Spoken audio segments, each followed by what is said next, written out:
don't mind me just stress eating on Milky Bar buttons. So I thought I would give an update on my current read, which is Powerless by Lauren Roberts. I am a little over 50%. I'm on page 311, which is chapter 35. And I just, thought I'd give a little update on how I'm finding it and what my thoughts and feelings are. Firstly, I was quite surprised at how I haven't heard this be compared to the Hunger Games before. Me and my bestie have started this mini book club, just me and her, and this was our first book club pick. And she's the first person to describe it to me as, or relate it to, the Hunger Games, which now that I'm reading it, I'm really surprised that I haven't heard this be compared to the Hunger Games sooner, considering with how much hype there is around it all over BookTube and Bookstagram and probably BookTok, but I'm not on BookTok. I was just quite surprised. However, that doesn't mean I'm not enjoying it. I can see why there is so much hype around this book and why so many people love it. I really, really do. And it's probably currently sitting at a 4 out of 5 stars for me. And I don't really see that shifting. Hopefully, who knows, it might get a higher rating, but I very highly doubt that it'll get a lower rating than a 4 out of 5 from me.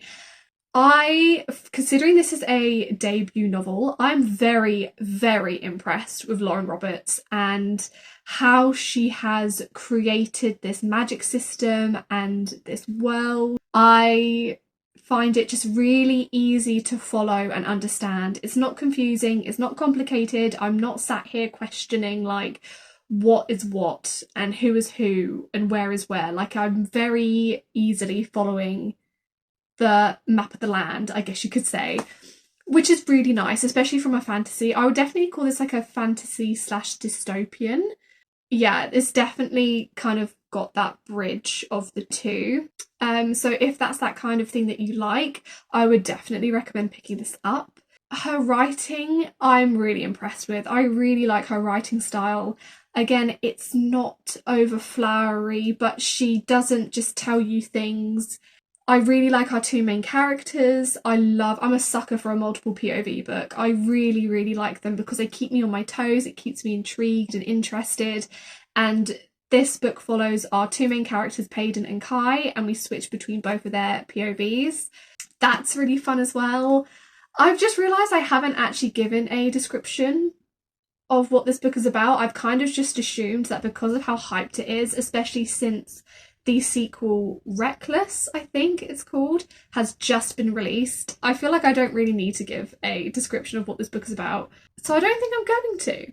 I'm very sorry if you want one. If you do, maybe like Goodreads it. But I don't know, I just don't feel it necessary. Literally just think Hunger Games with a little bit of magic, essentially. I'm definitely intrigued with where this is going. I'm not completely and utterly hooked on the characters. Like, I like them, I don't dislike them, but I don't love them. Like, I'm not obsessed with them. There is this kind of weird love triangle that's happening that I don't, well, the chapter that I've just read kind of makes it a little bit, it makes more sense as to why it's being developed. But at first I was a bit like, what you doing there, Payden? What? Where's this come from? But it kind of makes a bit more sense now. The politics of the plot is definitely ramping up more, especially in the last few chapters that I've just read. So that's quite intriguing and quite interesting. The plot has definitely ramped up. I am just having kind of just a good time with it, to be honest. I don't feel this being a 5-star. People kind of rated this like a 6-star, and I think going into it with such high expectations may have been its downfall a little bit for me, but I'm still thoroughly enjoying it, and I'm really wanting to finish this ASAP because then that means we can move on to Powerful, which is the novella, which I do have. I do have it, so it's sat there waiting for me, And then my friend can go on to read Reckless because I know she's got it and she's waiting for me to finish this so she can read it. That's just a really quick kind of ramble of my thoughts and feelings about Powerless at the minute. Yeah. If I'm seeming a little distracted, it's because my baby girl, Madam, she is currently at the vet and she's had to have like 3 teeth removed and she had to go under for it. And it's just, if you have pets, you know, it's just never nice when you have to take them to the vets. You just worry the whole day. We can't get her until 5:30 and I think it's like 4:45. So me and my mum are now kind of just sat here waiting, watching the clock tick. I've been trying to read to distract myself and to pass time, but I think what I might do is I might play some more Pokemon X. Because I'm really getting back into my Pokemon games and I haven't played Pokemon X before, so I think to try and distract myself a little bit more, I'm going to play a little bit more Pokemon X. But I'll probably get back into reading some of this later. I really want to try and finish this. I wanted to try and finish it today, but then all this stuff with Madam happened, so I don't see me finishing it today. I would love to get this done by Thursday, because then that's when I'm seeing my bestie and we can talk about it more and stuff. And maybe I can treat myself to Reckless. We'll see. We'll have to wait and see. But I think I need to go make myself a cup of tea and try and relax and play some Pokemon. Let's go catch some Pokemon.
Is someone please able to explain to me as to why my Hogwarts mug is incorrect?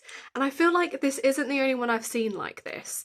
Why are the Ravenclaw and Hufflepuff colours incorrect? Why is Hufflepuff not yellow and Ravenclaw the darker blue, like a royal blue? And I swear this is not the only mug that I've seen, or like Harry Potter merch that I've seen that they've done this to. I don't understand. I don't get it. Is it me? Am I missing something? I don't understand. I don't understand. So I just wanted to really quickly, I say really quickly, I just wanted to sit down and have a chat. Madam, she's back from the vets. We've got to take her back tomorrow morning for a post-op checkup, but she's doing really well. She had to have 3 teeth removed, which I think I said in a previous clip. It turns out she had like really bad gums and really bad teeth. We don't really know why, and we have sent off some tests of her like bloods and things to see if there's any more serious underlying issues. Fingers crossed and touching wood that there isn't, and that this is just some like one-off thing. I can hear Gizmo in the kitchen. He's eating some dry food. If you hear crunching, that's him. So we're feeling a lot more relieved about that, but bless her, she's on like a bunch of painkillers and antibiotics, so she's a sleepy girl at the moment. But I just wanted to have a quick sit down and quickly talk about something that I'm loving recently, which is Pokemon. If you didn't know, I am a little bit of a gamer gal, just a smidgen. And one of my loves in the gaming world is Pokemon. I grew up with Pokemon. My brother basically raised me on Pokemon. He is the reason why I love it so much. And recently I just had this itch for it. And it's probably because for my brother's birthday, I bought him a Nintendo DS Lite and Pokemon Sapphire to play on it. And I also recently found his old Heart Gold game, so I gifted him that as well. Getting these bits together for my brother really reignited my love for Pokemon, and something that I wanted to do a couple of years ago was I wanted to play a game from each Pokemon gen, from Gen 1, and make my way all the way up to the current gen, which I think is like 9 or 10 or something, I'm not 100% sure. And that's what I did. I basically collected the Pokemon games from each gen. I think the only gen I'm missing is the Diamond, whichever gen, is that Gen 5? I could be wrong, but Diamond and Pearl? I'm really sorry if that's wrong. Obviously from like, I don't have an old Game Boy where I could buy the original Pokemon Blue or Red, so I kind of, not cheated, but you know when they re-release games for like newer consoles, like newer versions of it. So for example, Alpha Sapphire for the Nintendo 3DS, which is the 3DS version of Sapphire. And they did the same with the original 3 games. So I got Emerald Leaf. Emerald Leaf? Leaf Green. Not Emerald Leaf. I got Leaf Green, which is the revamped version of, I want to say, Pokemon Blue. I think it's the revamp of Pokemon Blue. Oh, hello. I've got a visitor. I started with that and I kind of got a game from each gen. I was going to use my brother's Heart Gold game, but I've gifted that back to him, so I'm probably going to have to buy myself either Heart Gold again or Soul Silver or something. Oh, hello. But yeah, it just really reignited a joy for my inner child, like getting back into Pokemon and the excitement of picking your starter Pokemon, and the music is so nostalgic as well. It just really transported me back to my childhood and to just really good memories. And I think I just wanted to sit down and say, you know, I think it's really important to find those small joys in life. You know, it doesn't matter how Gizmo, how childish they may seem, or how silly or insignificant they may seem.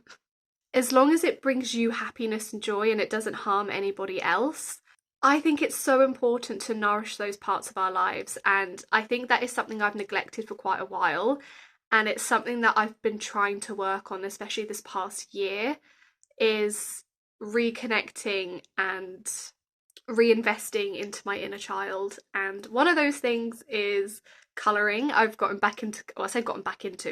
into colouring recently. Shout out to my bestie for being my inspiration for that. Reading, I've always been a reader, obviously, and it's what this channel kind of revolves around, but the reading is really connecting me to my teenage self.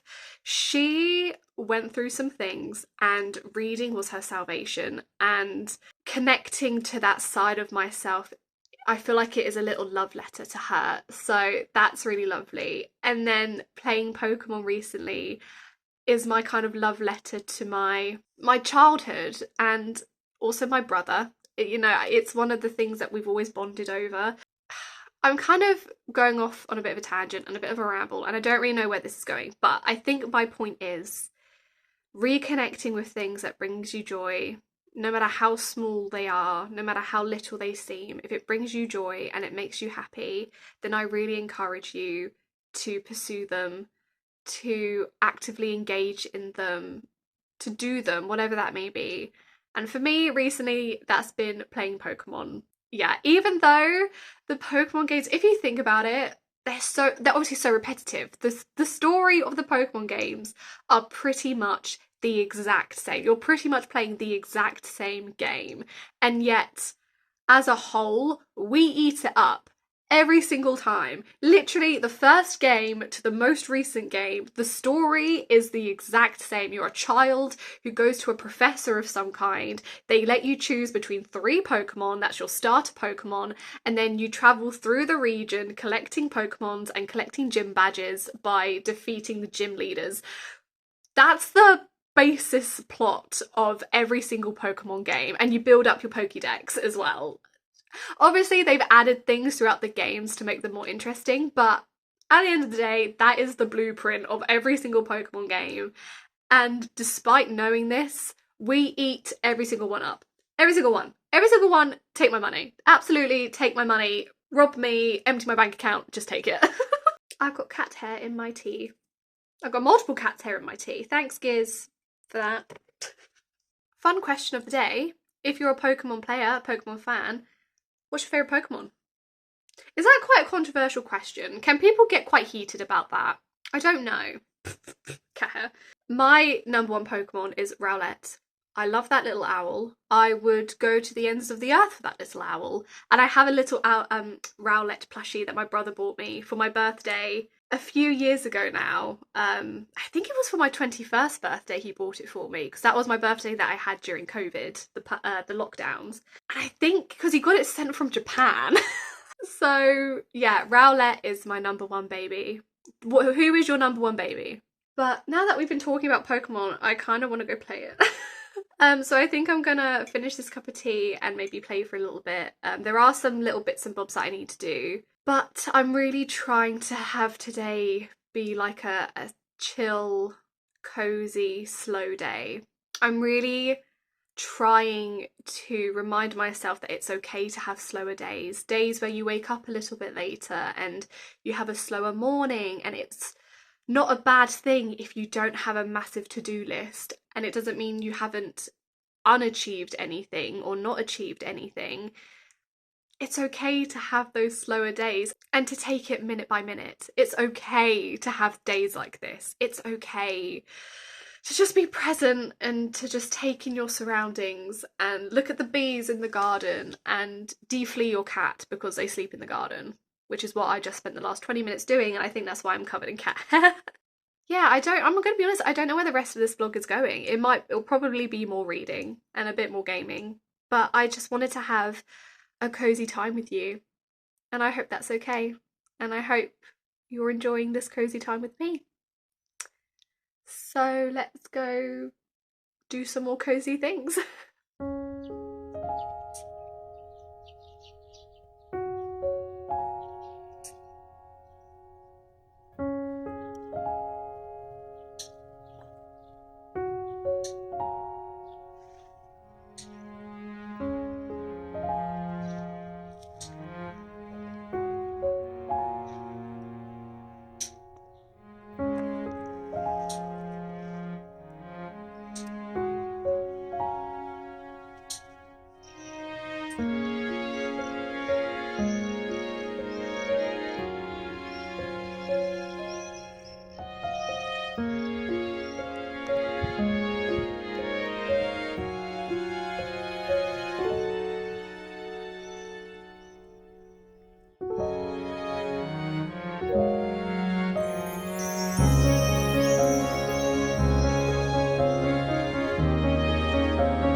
Hey, beautiful.